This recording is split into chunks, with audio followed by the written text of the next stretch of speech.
And welcome back to the Clear Jets podcast. We're Ben Blessington and Michael Nania. Michael, the much anticipated George Fant interview. We've been talking about it for a few weeks, finally adding another friend to the podcast. We've had Bryce Huff, Franklin Myers, Thomas Hennessy, and now George Fant joins the group. He's going to join us in a second. Really quickly, though, let's talk about his season. Obviously, he missed a lot of time this year. Came into the year still recovering from an injury he suffered at the end of last year, which was a career year for Fant, playing at left tackle, certainly earning that contract last year. And then coming into this year, he's going to start at left tackle. Becton goes at right tackle. Then he has to switch to right tackle and still isn't healthy and missed 8 games, finally back. And we've talked about it. It seems like every time a Jets offensive lineman comes back, somebody else gets hurt. So he's going to be very crucial down the stretch. So what have you thought of George Fant's season so far, and specifically after the injury return? Yeah, I think he's come back and played really well these past 2 games. After missing 8 games, I think we watched. Is that just because he's about to be on the show? No, I got facts to back it up. Look, here we go. Let's hear him. He's only given up 4 pressures over 93 pass blocking snaps since he came back, 0 sacks.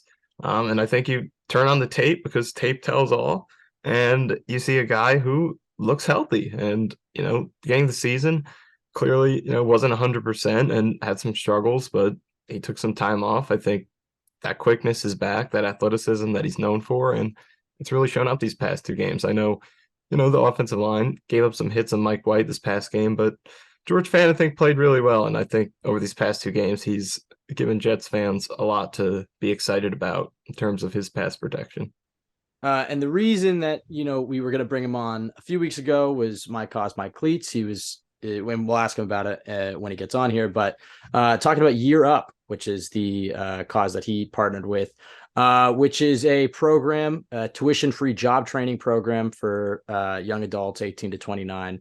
So definitely go make sure to check out yearup.org.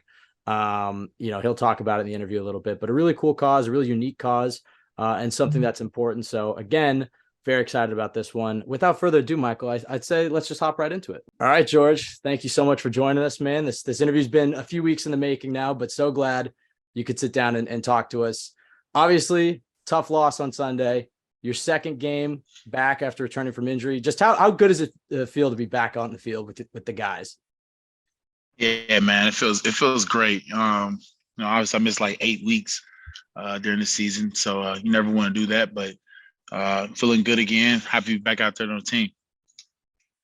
Yeah, and one of the biggest storylines from this game was the toughness that Mike White showed. And a lot of people don't know that both of you guys overlapped at Western Kentucky for 1 year. So did you get to know Mike at all during that 1 year? You guys were both over there. And what have your impressions been of him since you've known him?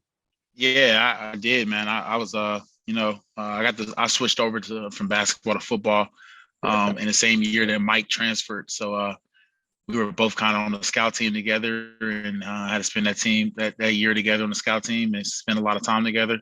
Mike's always been the same guy, man. He's a tough guy, man. He's a fierce competitor. He loves to win. And he's been playing at a high level for a long time now, man. So it's good to see him get the opportunity to go out there and show the world who he really is.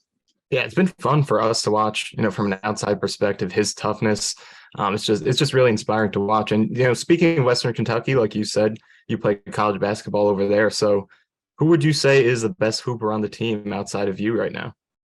That's a tough question. That's tough. I don't think anybody can probably guard you in the post, if I'm being honest. So I don't know if one-on-one. No, most definitely not. Man, I don't know, bro. It's a lot of guys who can play basketball, bro. That's a tough one. I don't know how I can answer that one. I feel like Zach can ball. He played in high school, right? Zach can play. I haven't got to see him play. I've only got to see some highlights, man. I've been joking about that a lot, but bro, I don't know, man. McCaw can play too, man. Y'all sleeping on Beck. Becton. Right. Yeah. I would love to see that matchup. Yeah. I would love to see that matchup in the post. Man, me too. I would like to see that one too. I do want to talk. I want to go back to when you first joined the Jets in 2020. Obviously, tough year. I thought doing a podcast that year was tough, but I can't imagine what it would be like to go through a season where team's not winning, things aren't going well. Obviously, things are a lot different this season. Can you just speak to how different it is in an NFL locker room when you're winning and you're playing meaningful games in December versus when it feels like, maybe coaches are going to get fired, or, season obviously didn't go like you thought it would go? Yeah, I mean, I think you hit it right in the head, man. It's just, I think the main thing is the kind of coolest part about it that I kind of tell the young guys about, man, is just playing games that mean something in December. I think those are the best games because, you get both teams out there, or you get, especially when you're playing the teams that, who are also playing for something in December.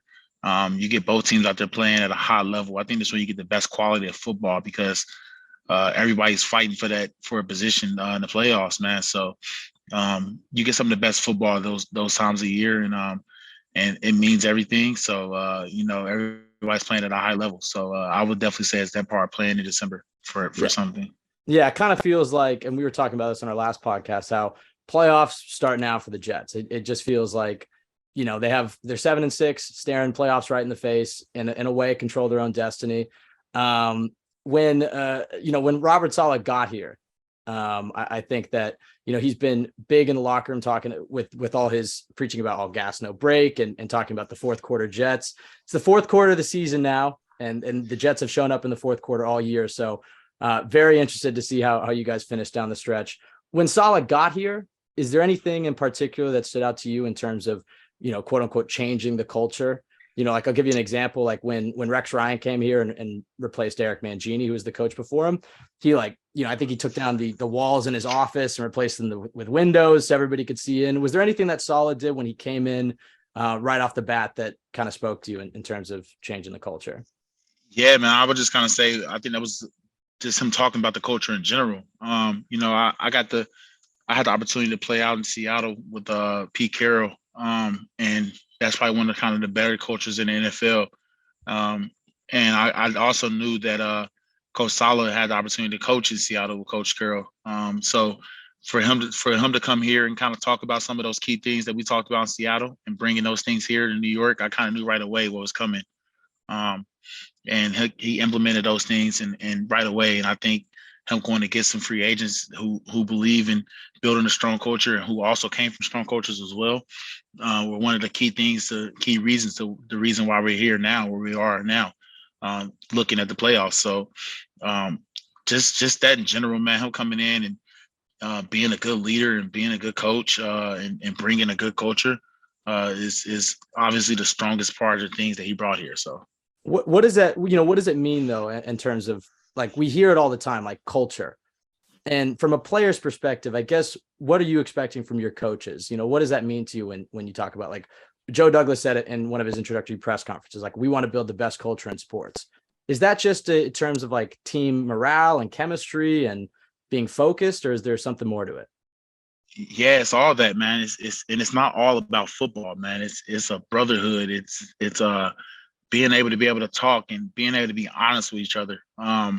Being able to go talk to your coach about anything, and him, at the end of the day, not just telling you things, but telling you things that actually mean something. That's what this coaching staff has brought here.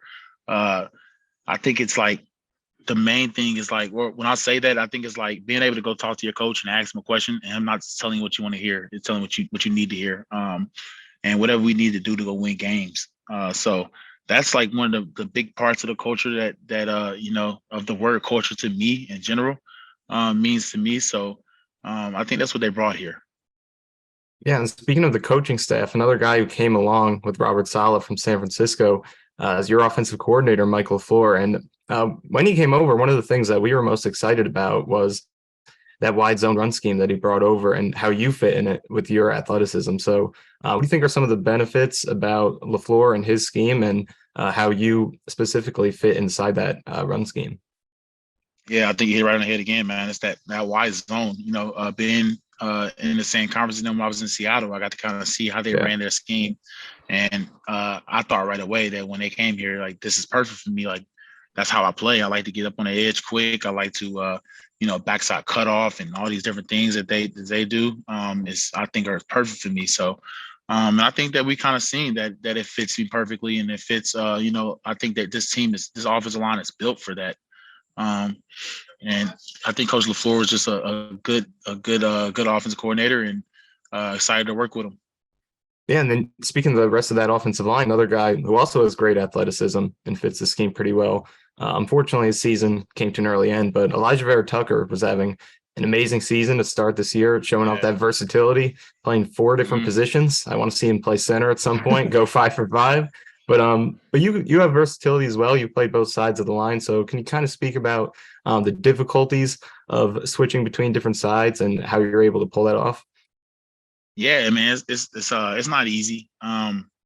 It's one of those things where you just kind of have to understand like the body chain and like the body of just like the strength of your strong hand and different set angles and understanding that different different rushers on either side, they rush differently.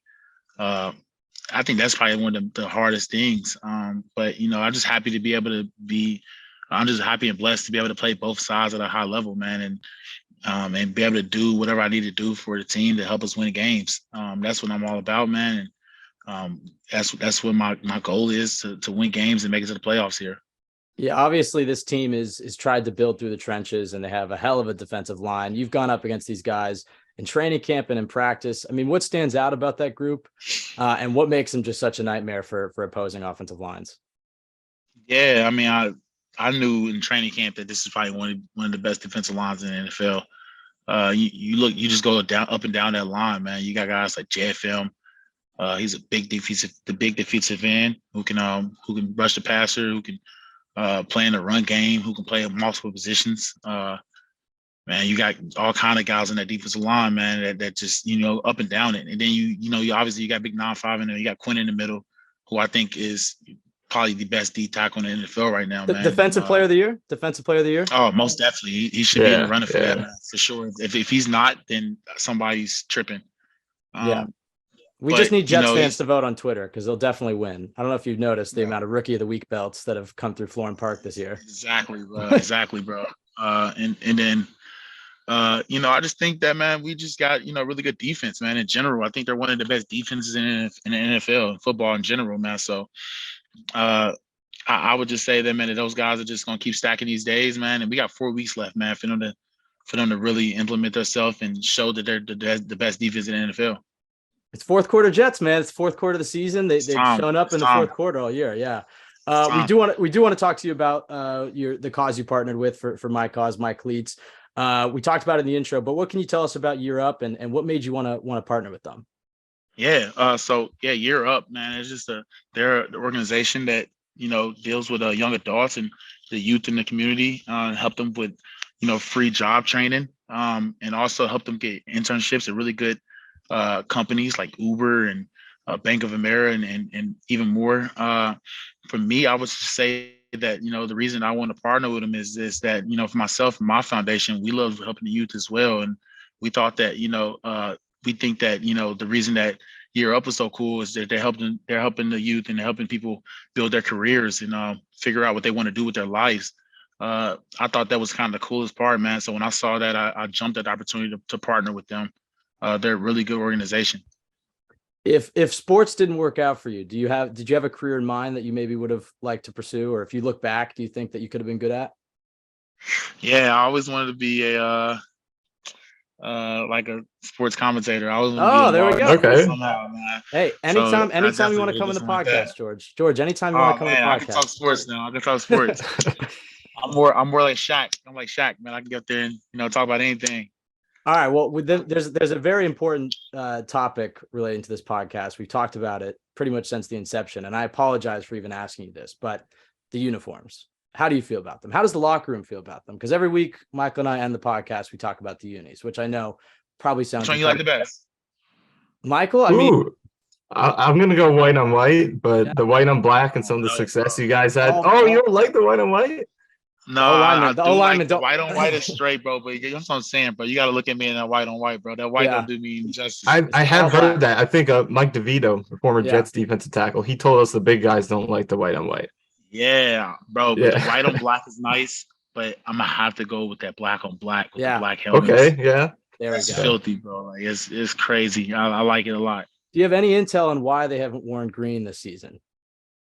I don't know. I like the green on green as well. I think this. I would say I don't know, but I would think that is because that's what we always worn. Right.